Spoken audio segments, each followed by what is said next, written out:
ये परेशान जो सिस्टम होता है ना, ये आदमी को खत्म कर देता है। तो ये जो सर्वांगीण विकास का नाटक है, ये बच्चे को किसी भी विकास की तरफ नहीं लेके जाता, बर्बाद कर देता है। और इसके दुश्मन जो लोग इसके पक्ष में वो होते हैं, वो बच्चा टैलेंटेड होते हुए भी किसी विधा में पारंगत नहीं होता। और जिन लोगों की आप दलीलें देते हैं कि ये खिलाड़ी बन गया, ये सिंगर बन गया, वो लोग अपने दम पे आगे बढ़े, वो किसी स्कूल और कॉलेज के मोहताज नहीं है।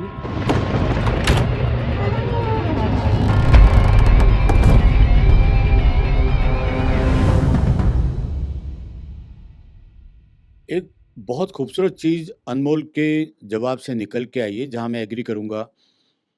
सब लोग खेलते हैं, वही आगे बढ़ते हैं जिनमें अपना दम होता है, डेडिकेशन होता है, या जिनकी अपनी फिजिक होती है, जो भी उनकी दीवानगी होती है, तो वो आगे निकलते हैं। अगर वो स्कूल में नहीं है, सर्वांगीण विकास में इंक्लूड नहीं होते हैं, फिर भी निकलते हैं, तो ये उनकी खुद की खूबसूरती है। चलो मैं ये मानता हूँ, लेकिन एक चीज़ है, अगर सभी इसी तरीके से चलते रहेंगे और सर्वांगीण विकास में नहीं आएंगे, तो कहाँ से तो उनको ढूंढ पाएंगे? क्या वो किताबी कीड़े नहीं बन जाएंगे? आपका जो व्यक्तित्व है मैं भली भांति जानता हूँ, है ना? और मेरा व्यक्तित्व आप भी जानते हैं। अगर हम दोनों की बात करें तो बहुत सारी ऐसी एक्टिविटीज़ हैं जो हम अपने जीवन में करते आए हैं। आपके पास अब मौके थोड़े कम बचे हैं। हो सकता है अगर मैं थोड़ा जी लिया तो मेरे पास मौके थोड़े ज़्यादा होंगे, तो मैं और भी एक्टिविटीज़ कर पाऊँगा। लेकिन मैं आपसे पूछना चाहता हूँ कि मैं कितना भी चाह लूँ, फिर भी क्या मैं सर्वांगीण विकास को उपलब्ध हो पाऊँगा? जनरली मेरा जो परिचय दिया जाता है, या जो भी लोग मुझसे पहली बार मिलते हैं या मुझे जानते हैं, वो एक ही बार में बोल देते हैं कि आप तो ऑलराउंडर हो, आप तो सर्वांगीण प्रतिभा के धनी हो। लेकिन मैं कह रहा हूँ, क्या मैं सर्वांगीण हूँ? सर्वांगीण मतलब सब कुछ। क्या मुझे सब कुछ आता है? सब कुछ तो नहीं, लेकिन बहुमुखी प्रतिभा तो है ही। सर बहुत कम। बहुमुखी प्रतिभा सिखाने से नहीं आती है। बहुमुखी प्रतिभा भी उस बात का परिणाम है कि आपका मन कितना है। मैंने जिंदगी में पढ़ाई मन से नहीं करी, लेकिन इसका मतलब ये नहीं है कि पढ़ाई मुझे आएगी नहीं। मैंने मन से क्रिकेट खेला, मैंने मन से फिल्में बनाई, मैंने मन से लेखन का काम किया, मैंने मन से बहुत सारे काम किए। लेकिन जिस समय मैं पढ़ाने के लिए आया, तो मैंने मन से पढ़ाई करी और पढ़ाई करके मन से पढ़ाया। लेकिन इसमें हकीकत क्या थी कि पढ़ाई का हुनर मेरे में शायद था, लेकिन मेरा मन ही नहीं था। मेरा जिस दिन मन करा खुद का, तो मैं पढ़ाई भी करने लगा। मैं कहता हूँ कि मुझे कुछ नहीं आता, मेरा अपना रियलाइजेशन है। मैं ये भी नहीं कहता कि आप मेरी बात मानो, आप इसके ऊपर ठप्पा लगाओ। लेकिन जब चर्चा होती है तो वो कहते हैं साहब बच्चों को अगर खेल खेल में पढ़ाया जाए, बच्चों को शुरू से उस काम में लगाया जाए जिस काम का उनमें दम था। ये बात तो मैं भी कहता हूँ, सभी कहते हैं।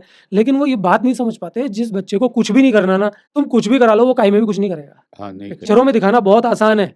आप मुझे वो काम दो या आपको वो काम दो जो हमने कभी देखा ही नहीं, या कोई ऐसा खेल दो जिसको हमने कभी खेला ही नहीं। अगर हमारा हल्का सा उसमें इंटरेस्ट आ गया और हमने ये सोच ही लिया कि हमको खेलना है, तो हम उसका पूरा सिस्टम हिला देंगे। क्यों? क्योंकि हमारा मन करेगा।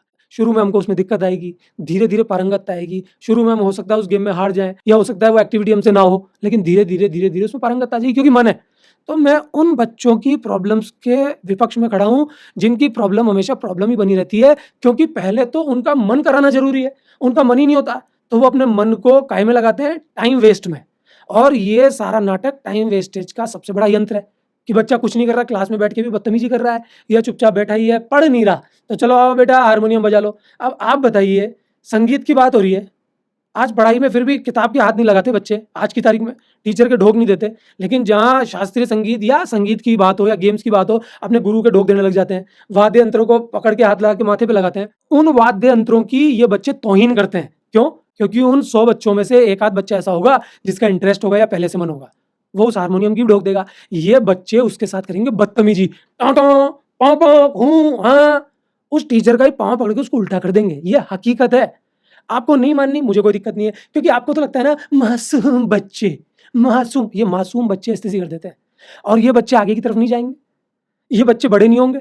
यही मासूम बच्चे आगे चल के अपराधी बनते हैं। आपको मालूम नहीं है, ये बच्चे उस समय तो अपराधी नहीं थे और अपराध करने का कारण भी नहीं थे। इनके ऊपर कोई जुल्म नहीं था उस समय जिस टाइम ये बच्चे थे। उस टाइम हम लोग, समाज जो नहीं समझ पा रहा है, वो अपराधी था। और बाद में तुम फांसी किसको चढ़ाओगे? बाद में तुम सजा किसको दोगे? उस बच्चे को, जबकि सजा मिलनी चाहिए सिस्टम को। तुमने उस बच्चे को कोई काम ही नहीं करने दिया। क्यों? बेटा एक काम कर, 15 अगस्त है, सैनिक बन जा। वो सैनिक बनेगा, उसके दिल और दिमाग में सैनिक जैसी प्रतिमाएं आएंगी। थोड़े दिन पहले उसको जबरदस्ती ट्यूशन भेज रहे थे कि मैथ्स कर ले, मैथ्स कर ले, मैथ्स कर ले। अब वो सैनिक की इमेजिनेशन रखेगा। थोड़े दिन बाद उसको बोलेंगे बेटा दशहरा आ गया, तो रावण बन के चला जा। नहीं मम्मी रावण नहीं बनूंगा, तो राम बन के चला जा, कुछ तो बन के चला जा। थोड़े दिन बाद इससे निकलेगा, दिवाली आ जाएगी, आज दिए बना ले। फिर दिसंबर आ जाएगा, सेंटा क्लॉज बन के चले जा। फिर पतंग उड़ा ले। फिर एनुअल फंक्शन आ जाएगा, एनुअल फंक्शन की तैयारी कर ले, इसमें खड़ा हो जा, डांस कर ले। तो बच्चे का जो फ्लक्चुएशन है बच्चे को कभी पनपने नहीं देता।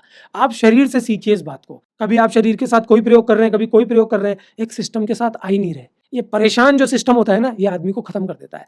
तो ये जो सर्वांगीण विकास का नाटक है, ये बच्चे को किसी भी विकास की तरफ नहीं लेके जाता, बर्बाद कर देता है। और इसके दुश्मन जो लोग इसके पक्ष में है वो होते हैं, वो बच्चा टैलेंटेड होते हुए भी किसी विधा में पारंगत नहीं होता। और जिन लोगों की आप दलीलें देते हैं कि ये खिलाड़ी बन गया, ये सिंगर बन गया, वो लोग अपने दम पे आगे बढ़े, वो किसी स्कूल और कॉलेज के मोहताज नहीं है। ठीक है। एक जगह कन्फ्यूजन पैदा होता है कि हम ये मान लेते हैं कि जो सर्वांगीण विकास के बहाने से पैसा कमाया जाता है, सभी बच्चों को एक साथ ही झुंड के रूप में आगे बढ़ाने की कोशिश की जाती है। लेकिन अदर एक्टिविटीज़ में जैसे टूर्नामेंट होते हैं, टूर्नामेंट में बच्चा खेलता है या खड़ा होता है या डिबेट में पार्टिसिपेट करता है या किसी प्रतियोगिता में आता है, तो पैसे का चैप्टर तो एक अलग है, स्कूल का बच्चे का उससे इतना लेन-देन नहीं है, पेरेंट्स जाने, टीचर्स जाने, लेने वाले जाने। लेकिन बच्चा जो खड़ा होता है, काम करता है, तो क्या आपको ऐसा नहीं लगता कि उसके व्यक्तित्व का सर्वांगीण भी नहीं तो कम से कम एक पक्ष में विकास तो हो रहा है? सही बात है। आप एक काम करो, दूध में ना दही मिला के खा जाओ, दूध में नमक डाल के खा जाओ, क्योंकि कहीं ना कहीं तो कुछ फायदा होगा ना, उस दूध का क्या हाल हो जाएगा। तो ये जो तरीका है इसके ऊपर मैं कटाक्ष कर रहा हूँ। विकास तो हो रहा ही है, मैं मना कब कर रहा हूँ, लेकिन उसके तरीके अलग हैं। शाम को जाइए, 5 से 6 जाइए, 6 से 7 जाइए। बहुत सारे संगीत संस्थान हैं, बहुत सारी डांस एकेडमीज हैं। आप स्कूल के टाइम में क्यों मर्जिंग कर रहे हैं? स्कूल का टाइम आपको पता है सबसे छोटा होता है 5 घंटे। उस 5 घंटे में भी कितनी पढ़ाई होती है जग जाहिर है। प्रेयर का टाइम है, इंटरवल का टाइम है, टीचर आ रहा है जा रहा है, फिर टीचर टाइम पास कर रहा है, बच्चे खुद मजे मस्ती कर रहे हैं। बच्चा पढ़ता कितनी देर है? पढ़ता ही नहीं है। मना किसने किया है? अगर किसी बच्चे की पढ़ाई में बिल्कुल रुचि नहीं है तो इसको स्कूल केवल टाइम पास के लिए भेजना चाहिए। और अगर टाइम पास के लिए भी नहीं जाए तो मैं कहता हूँ भेजना ही नहीं चाहिए। अगर उसकी रुचि पूरी खेलों में, तो खेलों की अकेडमी ज्वाइन कराइए ना। कई बच्चे ऐसे हैं जो पढ़ना ही नहीं चाहते, स्कूल में परेशान हो रहे हैं, फिर वहां जाके गड़बड़ करेंगे, उस खेल से भी प्रॉब्लम में आ रहे हैं, ना वहां जा पा रहे हैं ना वहां जा पा रहे हैं। अगर कोई बच्चा जिम्नास्टिक में है या मान लीजिए कोई बॉडी बनाने में है या कसरत करना चाहता है, आपको पता है कि सारी चीजें एक साथ नहीं हो पाती हैं। मैं खुद सर्वांगीण विकास का प्रहरी हूँ एक तरह से, या आप बोलते हैं कि साहब ऑलराउंडर है, तो मैं भी तो बहुत सारी चीजें एक साथ करता हूँ। लेकिन सच्चाई ये भी तो है ना, मैं किसी भी काम में पारंगत नहीं हुआ। सच्चाई ये भी आप मान के चलिए ना। जो उत्तर मिलते हैं अनमोल से, हालाँकि मैं इसका पक्षधर हूँ कि सर्वांगीण विकास हो, लेकिन कहीं-कहीं मुझे भी चौंकना पड़ता है। जैसे अभी इनके उत्तर से मेरे दिमाग में आया, ये सच है कि पढ़ाई के लिए वहाँ जाते हैं, बहुत कम वक़्त मिलता है, लेकिन सर्वांगीण विकास के चक्कर में जो रहता है ना, master of none, jackal of everything, वो चीज़ हो जाती है। आप किसी चीज़ में पारंगत नहीं हो पाते तो बहुत आगे नहीं जाएँगे। अगर आगे नहीं जाएँगे, 10 चीज़ों में डाइवर्ट आपकी एनर्जी होगी, तो कहीं न कहीं तो आपकी पढ़ाई का भी नुकसान होगा। इस जगह मैं आपसे एग्री करता हूँ। लेकिन मैं ये जानना चाहूँगा कि बच्चे में टैलेंट है, कई शो कर देते हैं, कई नहीं कर पाते हैं, बच्चा बच्चा ही होता है। तो इसमें अधिक ड्यूटी पेरेंट्स की होती है कि उनको किस रास्ते पारंगत किया जाए, या जो टीचर्स बताते हैं वही बच्चे को करना होता है? टीचर्स, स्कूल वाले, पेरेंट्स ठेकेदार नहीं है बच्चे के। आप सबकी एक ही ड्यूटी होती है, हाथ जोड़ के उसको फ्री छोड़ दो। वो तुम्हारा बाप है, वो सब कर लेगा। जिसका मन होता है ना, वो सल्टा देता है सबको। जिसमें धार है ना, वो तलवार चीरती हुई निकल जाएगी। आप परेशानी मत दो उसको बस। आप उन लोगों के पीछे पड़ जाते हो जो लोग करना चाहते हैं, उनके पीछे पड़ने की आवश्यकता ही नहीं है। अरे किसी का मन नहीं है तो उसका मन जागृत कैसे किया जाए चीज़ों को लेकर के, वो एक विषय है। आप उसमें मेरे से बात कीजिए। लेकिन जो बच्चे कुछ करना चाहते हैं उनको तो बस रोको मत। नहीं रोकने में एक नुकसान हो सकता है कि वही बच्चा गलत दिशा में जा सकता है, वही बच्चा सही दिशा में जा सकता है। तो ये जिम्मेदारी है पेरेंट्स की कि आखिर ये जा किस दिशा में रहा है। अब दिशा में बहुत सी चीज़ें हो सकती हैं। अब आप सोचेंगे दिशा के लिए मैं ये बोल रहा हूँ कि साहब कहीं आतंकवादी तो नहीं बन रहा। मैं आतंकवादी की बात नहीं कर रहा। मैं बात कर रहा हूँ कि खेल में भी वो 2 गलत दिशाओं में जा सकता है। जैसे वो हारा तो हार के टूट तो नहीं गया, कहीं परेशान तो नहीं हो गया, हार के कहीं ऐसे फ्रस्ट्रेशन का शिकार तो नहीं हो गया कि सामने वाले को मारने पहुंच गया, या खुद को कोई हानि पहुंचाने पहुंच गया, या किसी एग्जाम की तैयारी कर रहा है उसमें उसका सिलेक्शन नहीं हुआ तो फांसी लगा ली। हाँ, एक्सट्रीम नहीं हो। एक्सट्रीम। तो इस चीज का ध्यान रखो ना, इस चीज में आओ ना। आपने भी एक बहुत अच्छी बात कही, एनर्जी का डाइवर्जन। सारा खेल यही है साहब। एनर्जी 50 जगह डाइवर्ट होगी तो कुछ नहीं कर सकते। और फिर उस समय में जी रहे हम जहाँ एक्सट्रीम कंपटीशन है। कहाँ करेंगे आप बात? किस में जाएंगे? इतना फास्ट खेल हो चुका हर चीज़ में कि अगर आप उसके एक्सट्रीम में नहीं जाएंगे तो आप स्टैंड ही नहीं कर पाएंगे। फिर पैसे वाले बच्चों का अलग ही खेल होता है, उनको सब चीज़ करवाते हैं स्कूल वाले। ये कल्चर आया कहाँ से? सीबीएसई स्कूल से, वहीं से तो आया ना ये, और कहाँ से आया बताइए आप? पहले कहाँ था? स्टेट बोर्ड के स्कूल्स में, सरकारी स्कूलों में सब कहाँ था? होता भी था ना तो सिस्टमेटिकल होता था चुपचाप।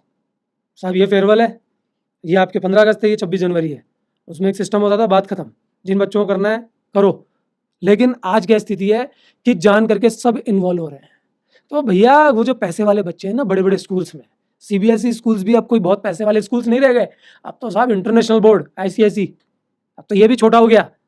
तो सोचिए स्टेट बोर्ड और सरकारी स्कूल की तो क्या औकात रही होगी लोगों के जहन में, पेरेंट्स के मन में। तो वो तो बिजनेस करेंगे ना, वो तो अगर हारमोनियम को तोड़ रहे हैं, क्रिकेट के बल्ले को घुमा रहे हैं, उनके क्या फर्क पड़ रहा है, उनको तो बिजनेस कर रहे हैं ना। सलट जाते हैं कौन पता है? लोअर मिडिल क्लास फैमिली के बच्चे या मिडिल क्लास फैमिली के बच्चे, वो सलट जाते हैं। उनकी माँ ये तलाश में मेरा बेटा बनेगा, कहीं नहीं बनेगा। और वो उन स्पोर्ट्स में भी, उन एक्टिविटीज में भी उस बच्चे को कहीं ना कहीं सेट कर देंगे अगर उनका मन होगा तो। उनकी जानकारियां इतनी हैं, आप किसी गलत फहमी में मत रहो। और मैं आपको गारंटी के साथ कह रहा हूँ ये बात, आप चेक कर लेना। क्रिकेट का एग्जाम्पल देता हूँ, चूंकि क्रिकेटर रहा हूँ। आज भी जब जमाना इतना आगे चला गया, जब गड़बड़ियां सर चढ़ के बोल रही हैं, भेदभाव होता है, भ्रष्टाचार होता है, भाई भतीजावाद होता है, तब भी 95% तक खिलाड़ी ऐसे हैं जो बिल्कुल जड़ों से आए हैं, जो रूट से आए हैं। आपके जहन में नाम आए होंगे, मैं नाम नहीं लेता किसी का, बिल्कुल जड़ों से ये सच है। तपस्या करके आए हैं। ये सच मैं है। आपके जमाने की नहीं बोल रहा, मैं तो आज के भी बोल रहा हूँ। मैं आपको बोल रहा हूँ ये बात, बहुत पैसे वालों के बच्चे तो आज भी नहीं आ रहे, उनसे होता ही नहीं है। इतना इतना पेट आ रहा है, मम्मी बर्गर खिला दो, मम्मी ये खिला दो। वो टीचर ने घुमा दिए 2 चक्कर 3 चक्कर कोच ने, मम्मी मेरे दर्द हो गया, मम्मी ये हो गया, मम्मी डांटने पहुंच गई कोच को। नहीं, वो ऐसे आपका बच्चे एक सेलेक्ट होंगे क्या? आपका एक शब्द है ना, कंफर्ट जोन, वही वो तो। उसमें जाने से फिर वो साधना नहीं हो पाती। अरे साहब कुछ ही नहीं है, बकवास बातें, गेम्स एक्टिविटी कुछ ही नहीं है। बच्चे को हार्ड बनाना पड़ेगा। आज अपन अपने घर के बच्चों को हार्ड नहीं बना पाते, उनके दादा दादी पकड़ लेते हैं, जबकि दादा दादी ने छोटे मारे होते हैं हमारे, लेकिन हम नहीं कह पाते, या उनकी माएँ बचा लेंगी। तो हार्ड तो बनाना पड़ेगा ना। आप अपने बच्चों के साथ दगाबाजी कर रहे हैं, उस जिंदगी में उनको पोला बना रहे हैं जिसके बारे में आपको अच्छी तरह पता चल गया कि ये दुनिया इतनी खतरनाक है कि हम सर्वाइव नहीं कर पा रहे, तो हमारे बच्चे कैसे कर पाएंगे, उसमें आप पोला बना रहे हैं। तो ये पोला बनाने का तरीका है और कुछ भी नहीं है।